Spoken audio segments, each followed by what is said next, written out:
Good morning. It's 12:01 on May 26th, 2025. Other than my song reviews of Hail Your Highness for Dandelion and You Again. I haven't done a solo stream in quite some time. As a matter of fact, I haven't done one of these in 3 years. Couldn't tell you the exact date, but it's back there if you want to find it. I think it's 30 songs for 30 years. I was listening to that stream while I got my day started, or got my Sunday started, if you will. So here we are. Why are we here?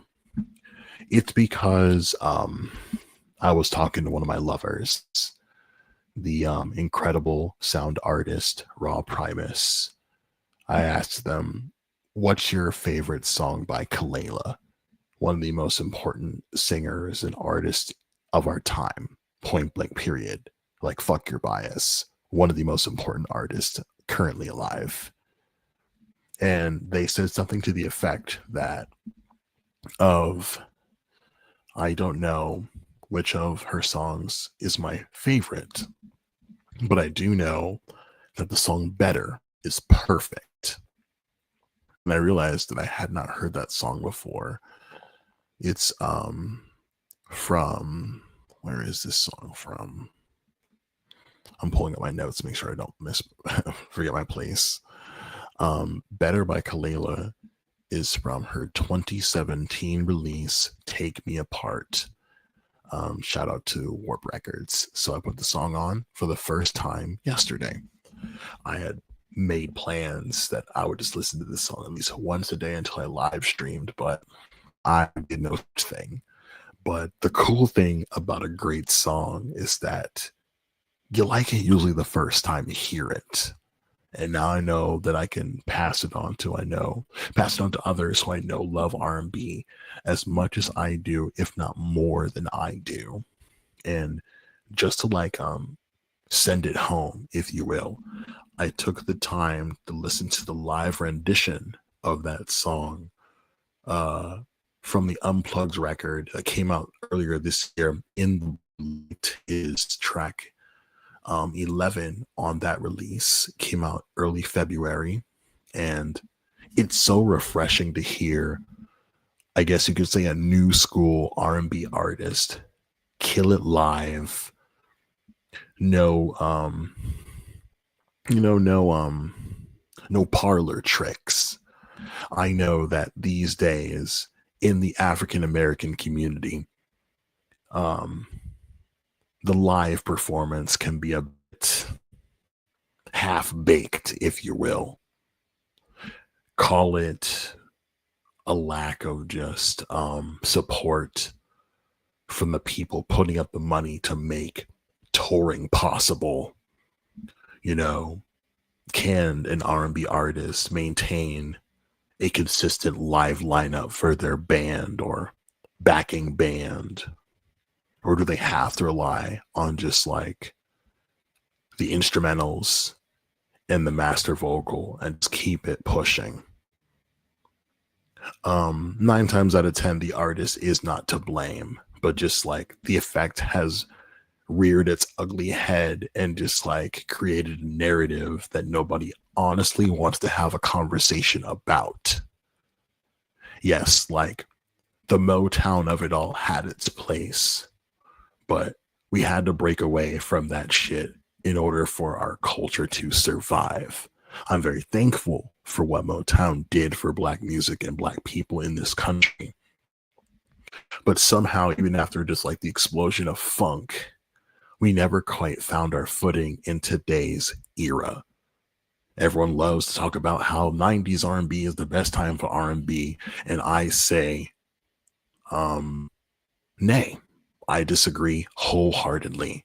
It is my humble opinion that the best time for any genre of music is right now. This day, May 26th, 2025, is the best time for music right the fuck now. Any genre, any culture, unless, of course, the people making your favorite music are all dead. It is the best time to support your favorite genre. Don't make any freaking excuses. I don't want to hear it, to be honest with you. If you're not actively just pursuing your favorite genre, supporting the artist, making it right now, like, I don't care if like you're disconnected. Make yourself uncomfortable. I was just visiting a friend not too long ago, and they introduced me to a coworker of theirs. And I say, "Hi, nice to meet you. What's your favorite band?" They said, "Oh, I like a band called Murder by Death." You know what? Like, how embarrassed I felt not knowing who the heck that band was. I'm like the band person in my world, to my acquaintances, to my friends. I know all the bands. I obviously don't, but I know maybe a good significant chunk. And this band had been around for quite some time. And I am, unfortunately for myself, don't dip my toe into that folk pool, but that's neither here nor there. The fact of the matter is, like, I could be doing more to make myself a little bit more uncomfortable with just the things that I like consider and try out musically. But like I was saying, and I said it at I said it during me meeting this new person. I'm like, yo, I'm so just obsessed with the things that I already like that I scarcely make time for new things. Earlier this year, I was like, I wanted to like recreate the magic of 2023 in the sense that, oh, I could totally just make a brand new playlist with 365 songs and just like critique and listen to the music all year. I forgot how much work it took to do such a thing. It was easier when like TikTok was more fun to use on your phone. These days, I don't think that it is, personally speaking. So then I made the playlist, and the cool thing about like music in 2005, if you're on any form of social media, Blue Sky, Reddit, Twitter, God forbid, there's always an artist, just like clamoring to get an honest break, to play shows, to get radio to get played on the radio, to get the streams that they deserve. They're everywhere, especially on places like Instagram and things like that. So like the playlist is full, and I have maybe done like 5 posts on Red Note about those artists, and I don't want to give up. That like I'm having a difficult time committing to the task, so I told myself I can always just pick that up in 2026, but I need to do something else in the meantime.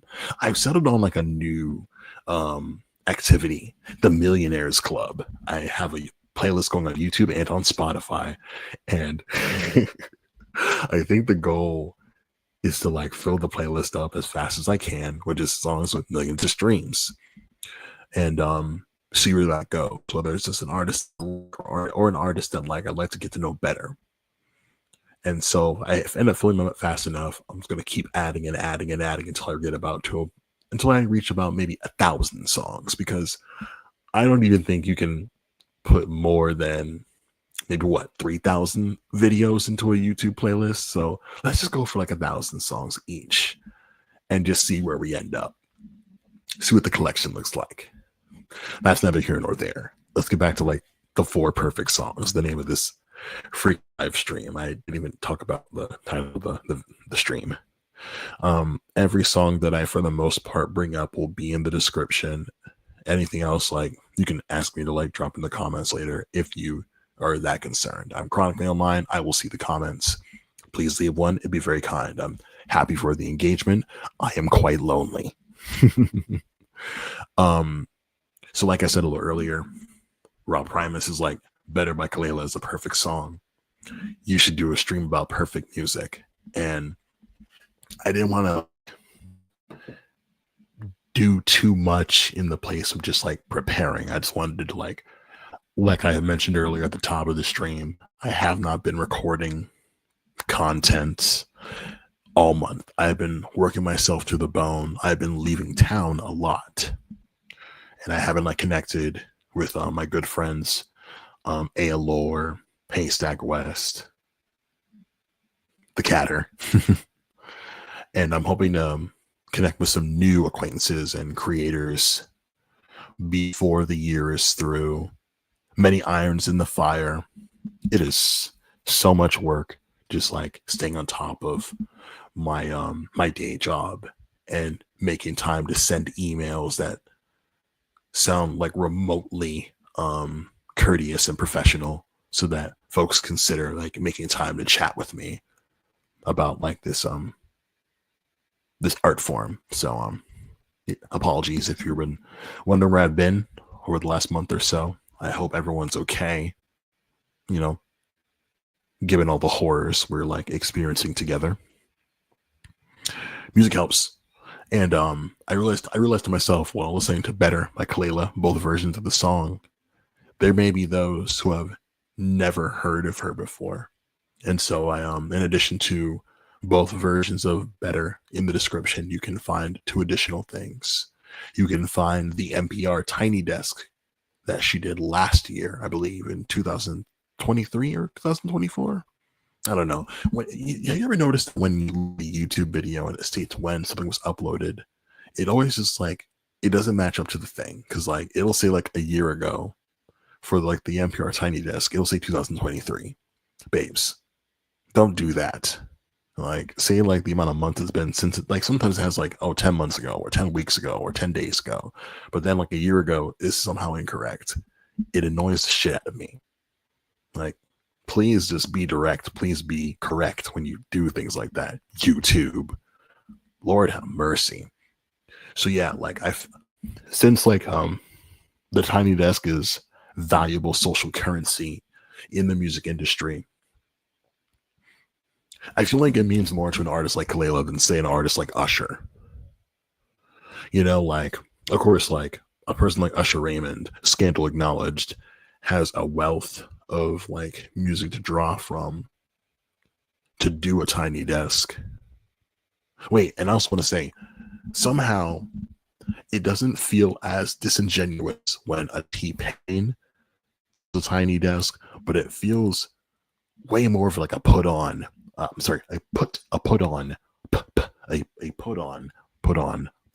Yeah, it feels more of a put on when like Usher does one because like, girl, you have a whole Vegas residency. No one asked for this Tiny Desk. It matters more when it's like people who are just like floating right under the ocean of relevancy, you know, because there are plenty of like up and comers that do the Tiny Desk that need the Tiny Desk. Usher does not need the Tiny Desk. I can even think back to a point when like I think I bring this up all the time when it comes up in conversation. When what's his face from the 1975 did like the solo performance Tiny Desk, it was when like it wasn't just like the movement that it was. I really do feel like after Tank and the Bangers did what they did on Tiny Desk, the world at large understood, oh, there's something here that cannot be ignored. There's a big difference when Adochi does a NPR Tiny Desk. Everyone does like reactions to it, but there isn't a similar reaction when a Jay Noah does a Tiny Desk. Granted, I only know about Jay Noah's because I happened to see a segment of hers on TikTok again in 2023 when it was like just like vital to be seen on that specific app. It's still vital in 2025 to be seen on TikTok, but it just like the feeling that was just like the necessity of that app has dwindled because of the political climate. And I'm more likely to see you on Instagram because I'm posting to my story every day. I'm not posting to my story on TikTok.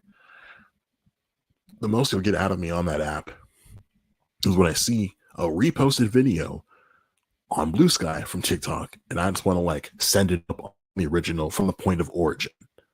If I'm not logging in on my laptop to repost your video on TikTok, I'm not interacting with your work for the most part.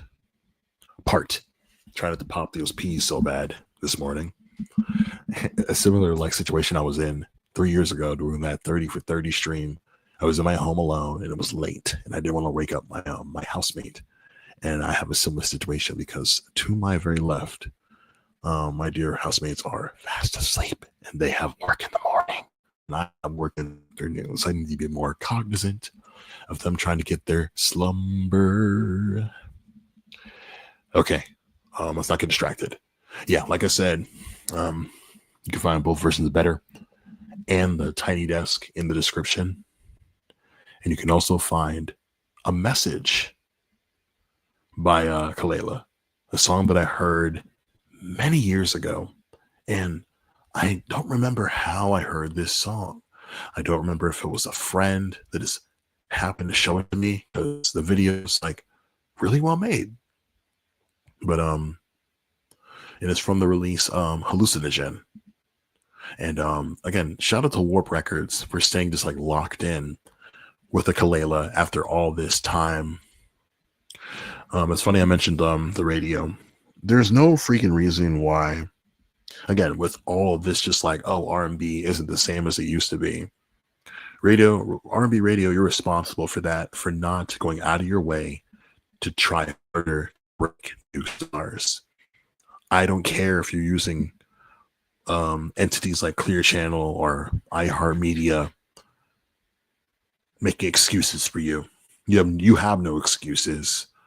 I'm a very like naive person as someone who was trained in like on-air broadcasting, but nothing disgusts me more. Like I'm disgusted by people who are in the position of program director and you're in it for the business of radio and for just like the joy of like putting great art in front of like your constituents, your listeners, your customers. I know y'all have to sell ads. We all have to sell ads. I'm thinking about what local businesses and organizations I want to put in the front, middle, and end of like my live streams, just to direct local people who might stumble upon my work to like things that like are significant as we approach like the end stages of capitalism. If you're like clocking in because it's all that you've known for the last like I don't know what 20, 30 years, go retire. Give the job to somebody who needs to like who kind of like I'm describing myself because I kind of see like program director as like a shiny thing I never had. I don't know all the I do not claim to know all the ins and outs of what's necessary for the position, but like it's impossible to see that particular vocation as anything more than just like you're the penultimate gatekeeper. You decide what gets to come in the club or not. Tell me that I'm mistaken. Tell me that like your hands are tied as well. And if that were the case, go do something the fuck else. If your hands are tied, like you can't give like artists who are like, dying to like pay a bill with a great song. You put them over. You can't support them the way they need to be supported. Like open your fucking eyes, folks. People like Daniel Ek are paying people a fraction of a fucking penny to put their songs on digital shelves. iTunes songs are still like what? $1 to like $1.29. Like I've said for years, like, oh, Bandcamp is not the great, the great equalizer in regard to selling your music, but like you maybe only get a fair shot once a week on Fridays, and everything else gets like, grinded down to fees to keep the lights on. It's fucking disgusting. Like everyone else is trying to like do their best to like prop up the CD, the cassette, the vinyl. We are all on our phones, and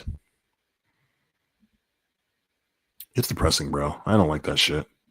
Can't stand it. Perfect songs. Let's talk about 3 more, then I'll get out of here. I was thinking to myself, how am I going to fetch it? And am I going to be able to go an hour on 4 songs?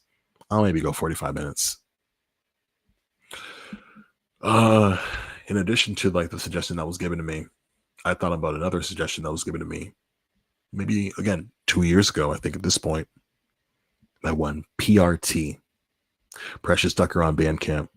Stream her 10-minute song with Aaron Longsleeves, Namesake, if you like experimental piano. But we were on the phone, I think. We were exchanging DMs, Precious and I. And she mentioned the band Sugar Ross, who I know from one of my stoner friends back in my hometown. Shout out Rolando. You know I love you. Precious, I love you too. And the song Psychoplore. And I'm pretty sure I'm mispronouncing that freaking word. But yeah, Psychoplore. Or Psychogloper? I want to say Psychogloper. That's more or less what it sounds like. And for anybody who does not know, Sugar Ross is a post-rock band hailing from Iceland. I think they're from Reykjavik. And they're on the road right now, or they're going to be on the road this year, at least according to their website. And so like I believe that Psychogloper is about fishermen. And the 2005 Tak. Yeah, with what's the word? 2Ks. And Psychopler is Icelandic for lost seafarer or lost at sea. And according to Wikipedia, I am no journalist, bro. Don't judge me. They say that like the good section of the song, because it's like what, 7? Yeah, it's a good like 7 minutes. It's it to me is one of those songs, and one other song on this list is also in this category.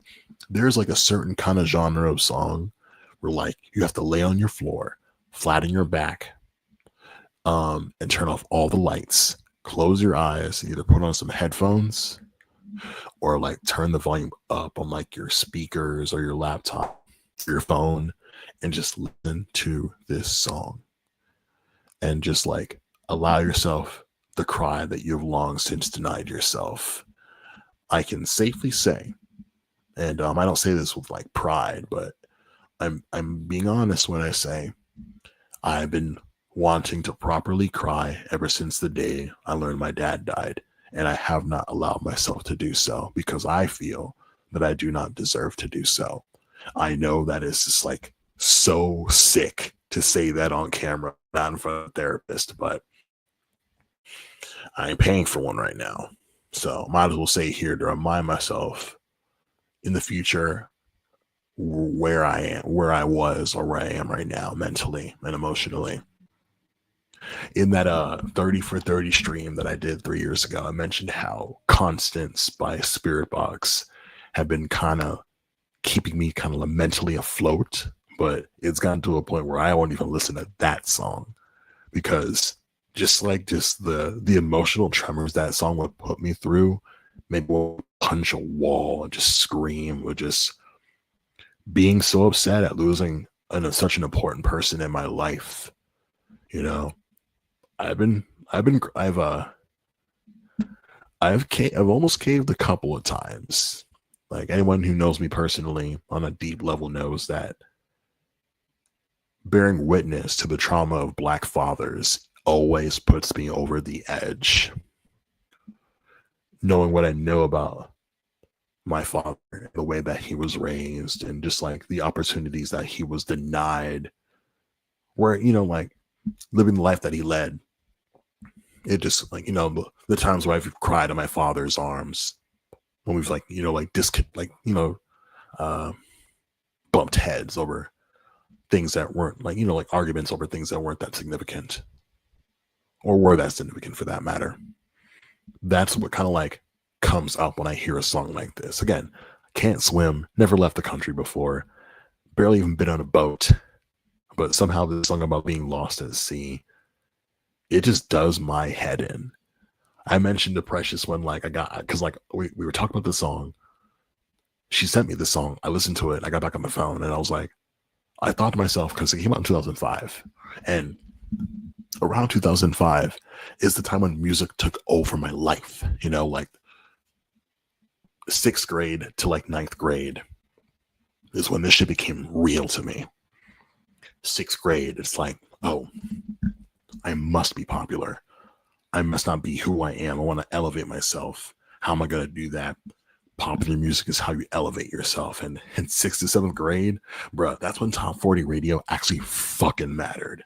It's kind of going back to that a little more now because of just like the like because the internet is the great equalizer. Top 40 is making a comeback as far as the category is concerned.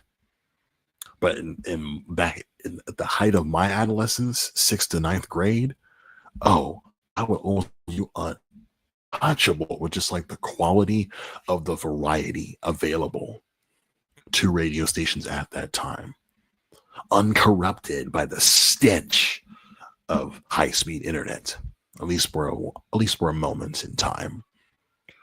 And so, and to be honest with you, what are the odds that like post rock from Iceland is reaching my grubby little hands? This black child from like suburban Maryland. How am I ever getting my hands on some fucking post rock? And granted, where I was raised, I had access to all kinds of cool shit via like the public libraries. Shout out MCPL. Shout out the Howard County libraries. I had access to some cool ass shit if I knew where I was looking. If there were people in my life who said, oh, consider this as something that you might enjoy. I did not have those opportunities. And I don't truly lament those things. But after hearing that song and knowing when it came out, I thought to myself, yo, where the fuck would I be mentally or even creatively if I'd heard that song then? Would I have like taken the time to like actually listen to the whole 7 minutes? Would I have had 7 minutes to sit down and listen to a song like this? Would I have shown it to my parents? I remember the time I tried to play a Wilhelm scream for my mom in her car, and it just wasn't the right venue for it. Like, this is someone I played like Room for Squares by John Mayer with, you know, and for what it's worth, my mom was not impressed by that kind of BS. It was perfect for me at that time. John Mayer, scandal acknowledged. But yeah, like this Sigur Rós record is like Sigur Rós, you know, like this. I can't believe a song this beautiful is actually real. You know, perfect freaking song. And like it's a song like a song like Segoplor, I'm sorry, Segloper, like a song like this is why I would start a reaction channel. This is why I would want people to just like hang out, you know, get there, put on some quality like cans and just listen to the freaking music. None of that stop bullshit to escape the DCMA or whatever the fuck. Nah, bruh. Just go in, you know, open yourself up to something new, and it'll pay off. You know, and I think it's what's so beautiful about that song in particular.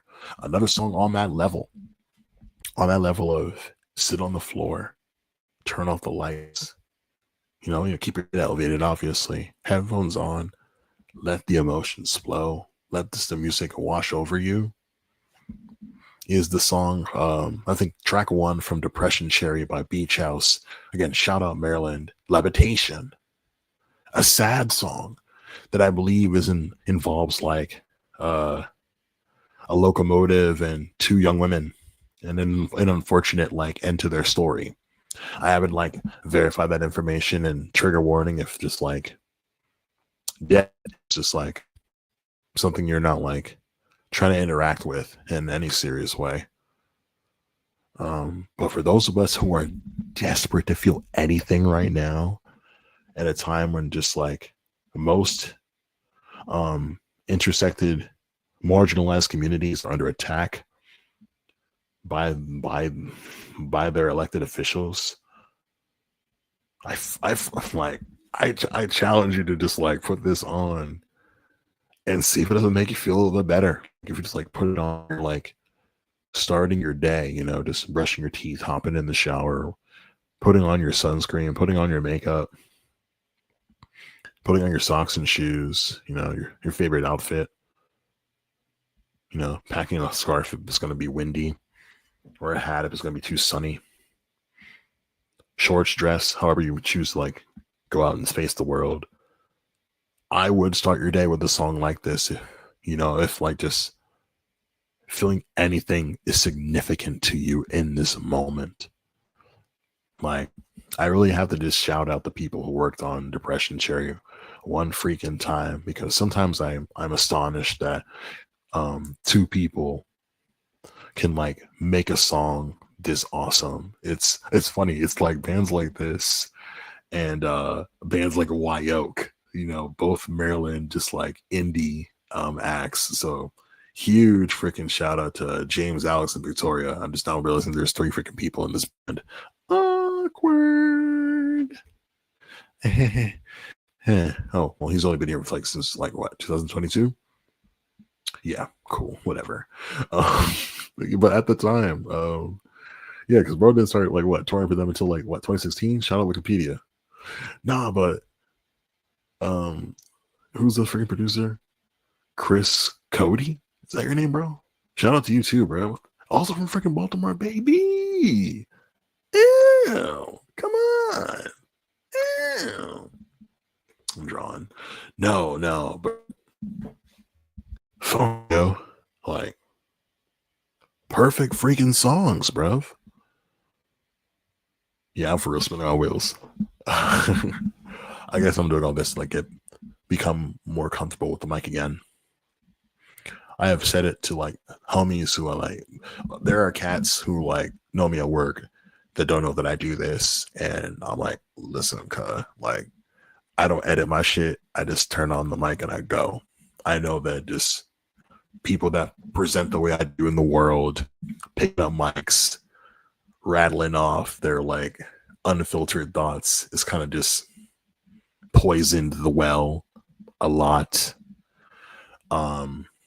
I have most certainly like privated a few streams of mine where I said some shit that I really should have taken more time to like research.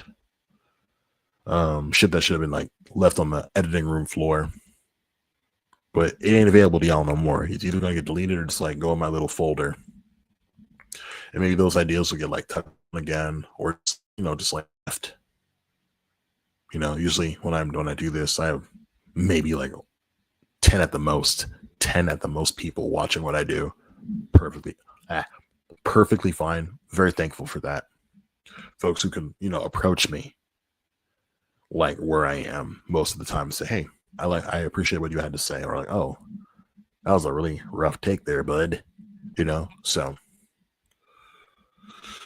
let's go ahead and bring it on home, shall we? Like I mentioned before, earlier in my life, 6th to 9th grade, crucial time for me developing my taste. I know most motherfuckers with degrees and shit who've done the research will say, yeah, like that kind of shit will like follow you the rest of your life in regards to like the things that you enjoy and things of that nature. One of those acts who was like, again, on Top 40 radio is a band we still have, doing their thing right now, Switchfoot. One of the few bands that kind of escaped like the burden of being marketed as a Christian band. Would not surprise me if they're like still actively played on like contemporary Christian music stations, and good for them because they've consistently done good work in their specific genre. Their Frank Ocean cover is awesome. Like their Swim Good cover is great. Who asked them to do that? I most certainly didn't, but I'm glad that they did. That shit means a lot to somebody like me. The way they've embraced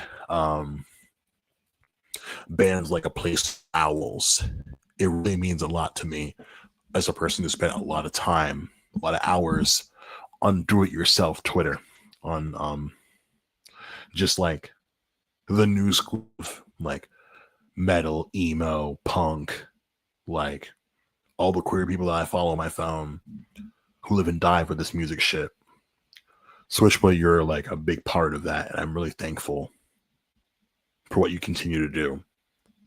Like these motherfuckers got the Jonas Brothers on like the 10th anniversary of this album, The Beautiful Land, and I don't care if it's cheesy.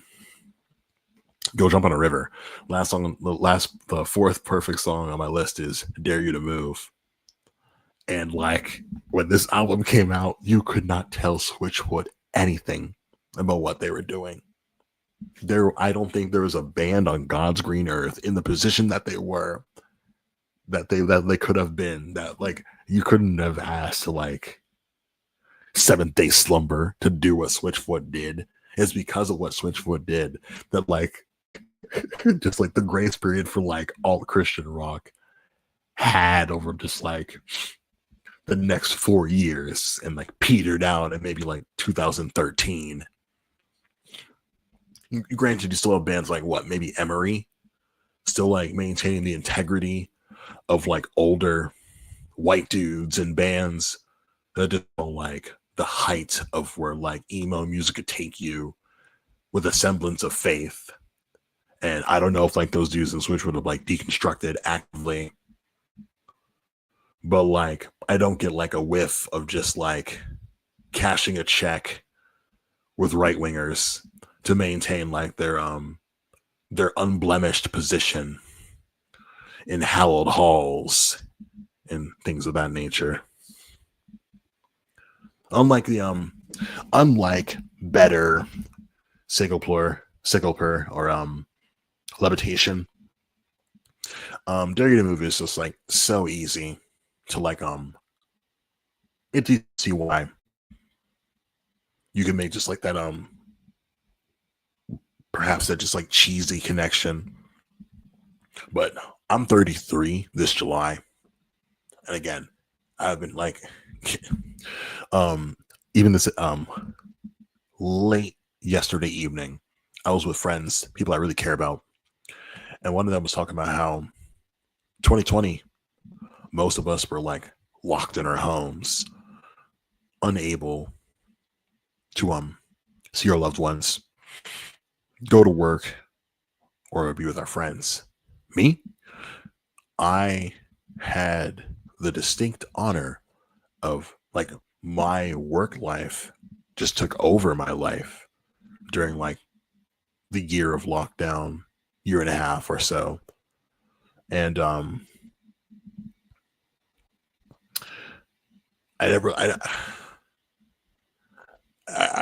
not sure whether I resent or I'm healed from that portion of my life where like kind of lockdown took over, just like the pressure that my employer put on us.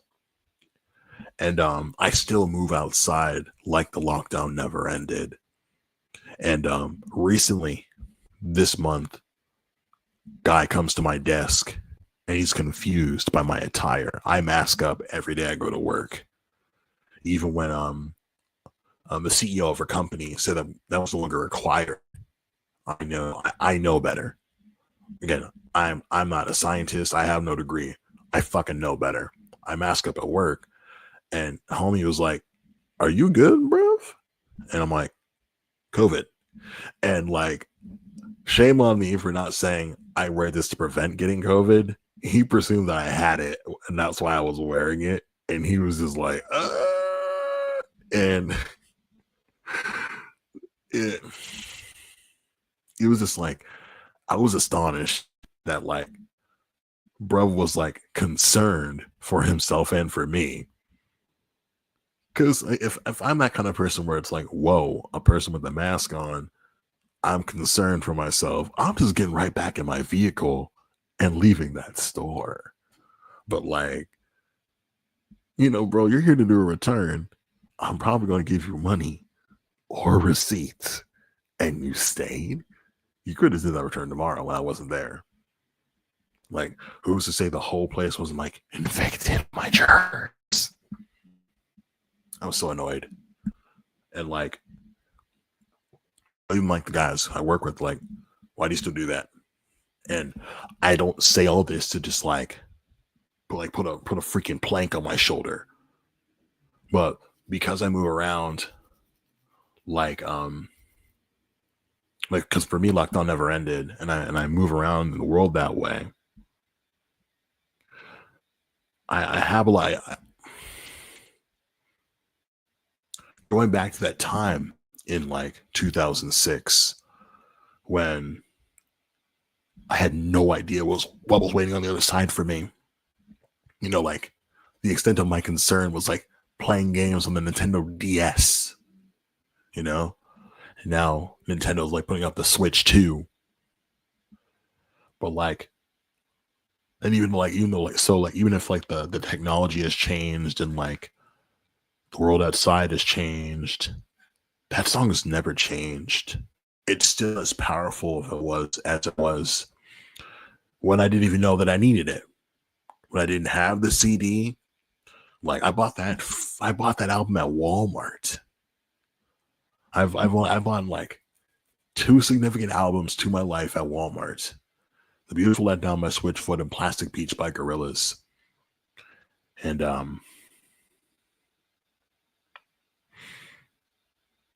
somehow Gorillaz isn't on this list. They could be though. I don't know. You know, I could have easily just slotted this out for like Every Planet We Reach Is Dead. Because I have like a myriad of thoughts on that song. I don't know. If enough people wanted me to, I'd do 4 more perfect songs a month or 2 from now, if not like next year. Okay, well, the laugh counter is about to like crack 45 minutes, and I more or less got what I wanted out of this. Um, there's been one consistent viewer since I started. I think there's 2. Here's to both. Here's the fun part, I guess. Every time I live stream, I have these calls to action. Like I've said, like maybe 1,300 times. Every song I've talked about tonight can be found in the description. You can also find a link to Bandcamp for Namesake by Precious Tucker and Aaron Longsleeves. You can also find 2 more links, one of which is for a GoFundMe because one of my dear friends needs a place to live. If you got it, trust me, I don't either. I may be like $2 to my name. Share the fucking link. Put it on your socials. And when you put it on your socials, ask your folks, your people, your friends to share the post around.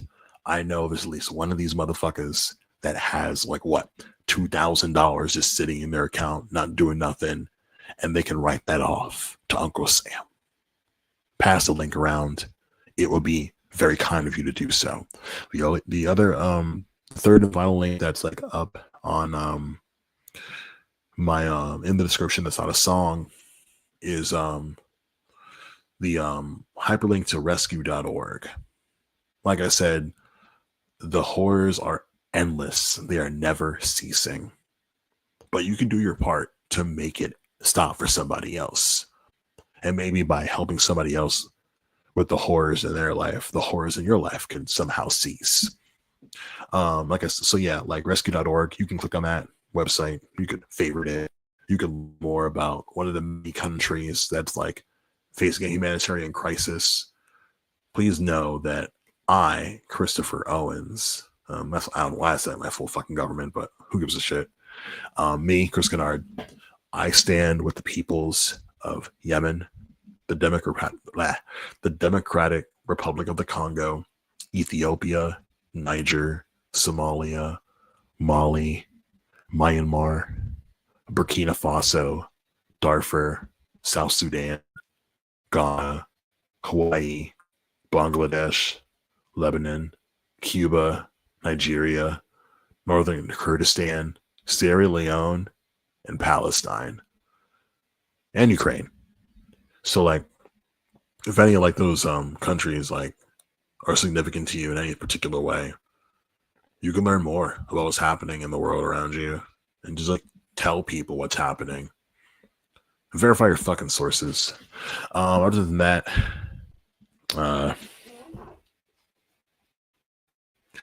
my bit about like strangers at work thinking you're diseased for like masking up. Consider it. Put on a KN95, put on an N95. Do it to protect yourself. Do it to protect your neighbors.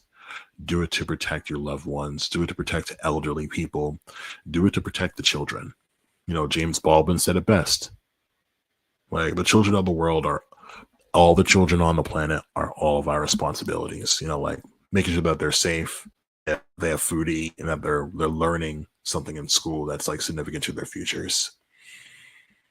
Finally, I don't have any water, but I got tea, so stay hydrated. You skip a meal, that's your business, but stay fucking hydrated. Have some water.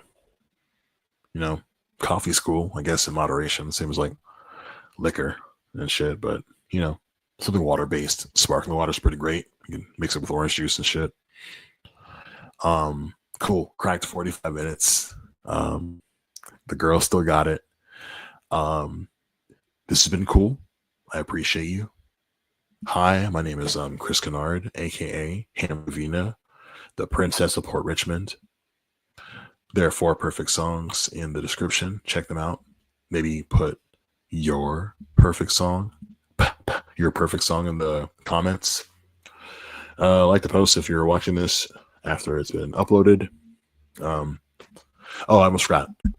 When you're like starting your day, listening to one of these perfect songs, you know, using the bathroom, taking your shower, putting on makeup, putting on sunscreen, putting on your glasses, your contacts, flossing, mouthwash, you're going to look yourself dead in the eye in that mirror in the bathroom, and you're going to say to yourself, without any irony or just like sarcasm, I love you. Please say I love you to yourself when you start your day, when you start your week, with sincerity. It's hard. I understand. Please know that in the most like platonic and supportive way possible, I love you. Love is how we end all of these horrors, you know. Community, you know, talk to your neighbors if you feel safe enough to do so. Call your friends and family, tell them you love them as well. And I will hopefully see y'all next time, maybe in June. And cheers. This is not goodbye. This isn't farewell. It's see you later. Godspeed. Listen.